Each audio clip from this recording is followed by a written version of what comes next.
আজকে অনুষ্ঠিত হতে যাচ্ছে ছোটা ফাইনাল। সোজা কথা 387 বনাম 528। তোমরা বুঝলা না যে বিকি ভাই এটা কি কইতেছে 387 বনাম 528?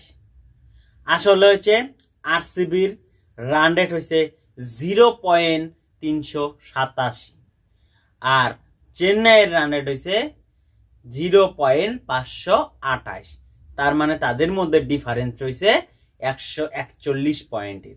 আর এই 141 পয়েন্টের ডিফারেন্স থেকে ম্যাচ হবো, পুরা রাইভেলরি ম্যাচ হবো চেন্নাই ভার্সেস আরসিবি।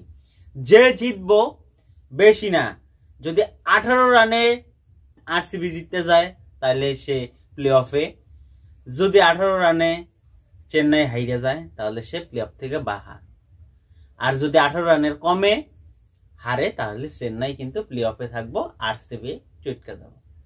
মানে খেলাটা টোটালি একটা একটা এমন পজিশনে যায় পৌঁছাইছে যে এইখানে একটা ছোট ফাইনালের একটা মুহূর্ত দেবার হইতাছি।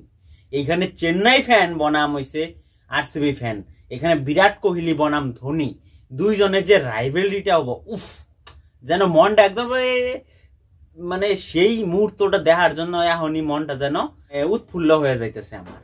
আর এদিকে তার মাঝখানে চাপা পড়বো হইছে এমআই ফ্যান কব এদিকে না এদিকে, দেখবো এদিকে না এদিকে, কারণ তারা তো প্লে অফ থেকে আগেই ছিটকে গেছে গা।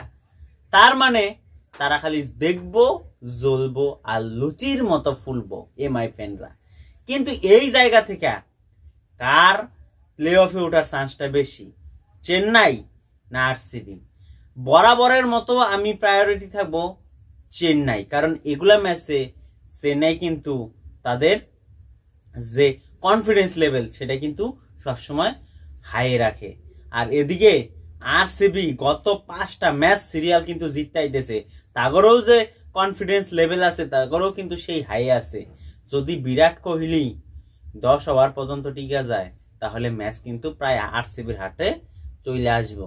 আর উল্টা পাশে যদি দুবে যে অনেক ম্যাচ থেকে যে খেলবার পাইতেছে না, সে যদি 8টা 9টা ওভার টিকে যায়, সে নামার পরে ইনফ্যাক্ট 5টা ওভারও টিকে যায়, তাহলে কিন্তু চেন্নাইয়ের হাতে। মানে পুরা নাগিয়তায় জর্জরিত কিন্তু এই ম্যাচটা। কে জিতবো কে হারবো অবশ্যই তোমার কমেন্ট করে জানাও, আর এই ম্যাচের জন্য কতটা এক্সাইটেড সেটাও কমেন্ট করে জানাও। ধন্যবাদ।